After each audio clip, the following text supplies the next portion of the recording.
College Football Update with your host, Sean Spencer and Alex Loosemore.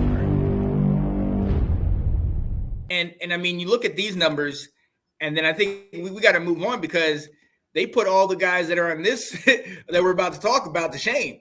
I mean, we were talking about Carson Beck and Jalen Milroe, Drew Aller, and Kyle McCord. Kyle McCord, exactly. And you see Shedeur put up 5'10", and you're like, well, should we be talking about Shedeur instead of these guys? But what did you think for these guys in their first show, the successor? For me, I think it's kind of Drew Aller on one side and these other three kind of spread across the middle. I mean, Drew Aller to me had a very good game. Over 300 yards, 3 touchdowns, no picks in a run-heavy scheme was very impressive. I think, 21 of 29, only 8 incompletions the entire game. Against West Virginia, let's not sugarcoat it. They're not great, but that's still a competitive Div 1 football team. Right. And Aller manhandled them.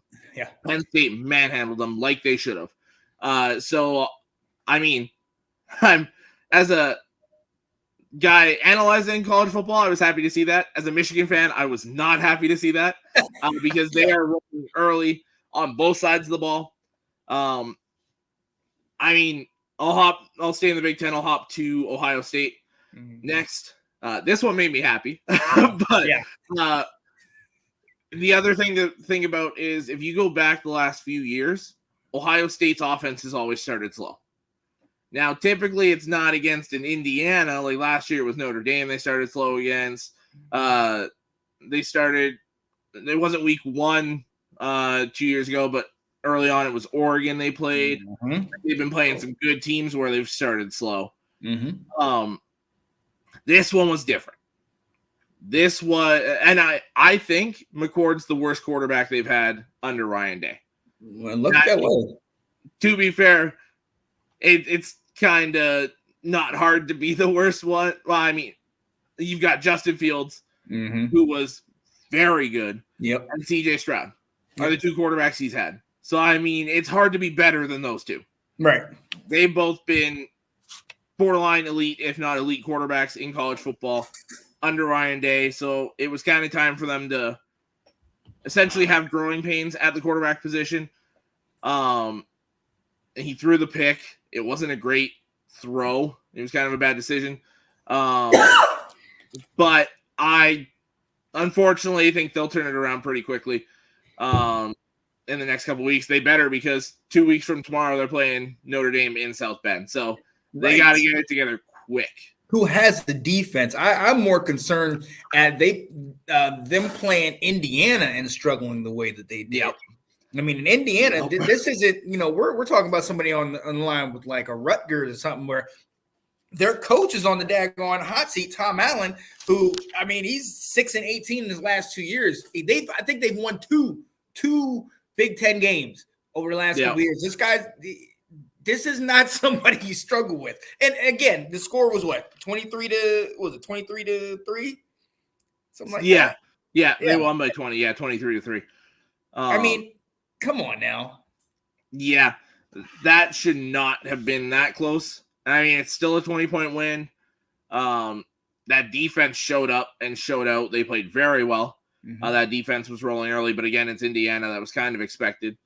To me, I mean, Ohio State really just has tune-up games until Notre Dame. So Notre Dame's really going to be the test there.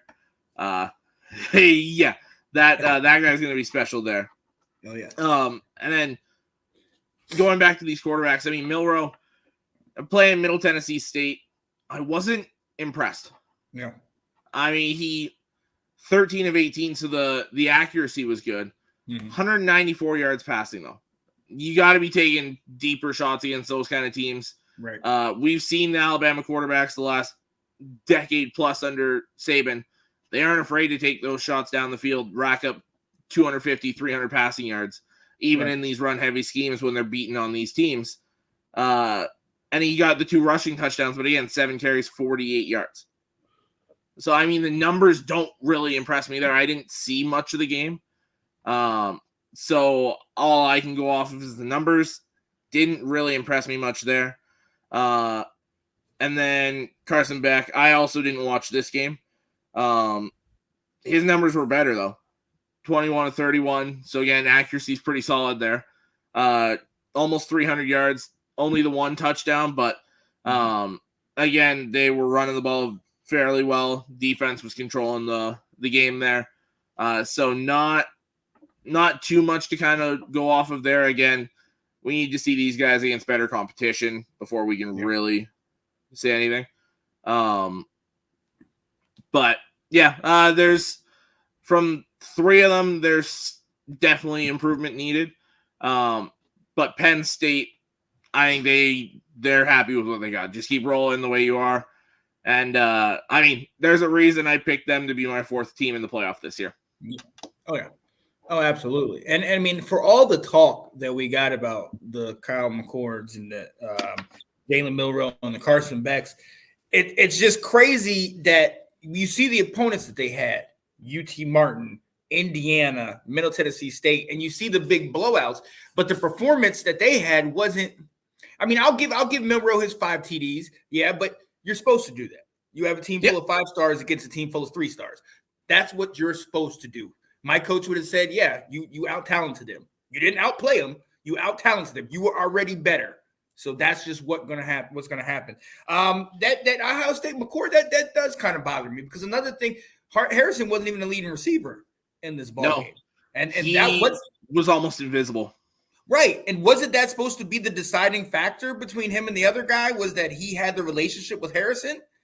I mean, no, this was the other quarterback. Oh, that's the other quarterback. Oh. Yeah, Brown, the backup quarterback. He was the one that was high school teammates with Marvin. Okay. Well, that's what it looked like because McCord didn't even. I don't know. I didn't watch this one outside of highlights from it, but it just you expected a lot more from this, and then going with Carson Beck again. They had a run heavy offense, like you were saying, but not even a touchdown. You got Brock Bowers out there. You got a vet and Ladd McConkey out there. You know what I'm saying? You got transfers. I feel like what I did not see from Carson Beck, kind of him and McCord kind of makes me second guess. I'll give Milroe the benefit of the doubt because I think what we might have seen because of his performance is he might be all they have. So yeah, he's putting up those numbers because you can't really throw it to me. I've been listening to some of those videos about upcoming prospects and things of that nature, and they started saying some names of Alabama wide receivers, but I mean Milroe's the only guy I'm really remembering on that offense right now. So yeah. This to me, I'm like you with how Penn State and that run game was to have Aller have the day that he did and to look as good as he did. I think that's something that you can build off of.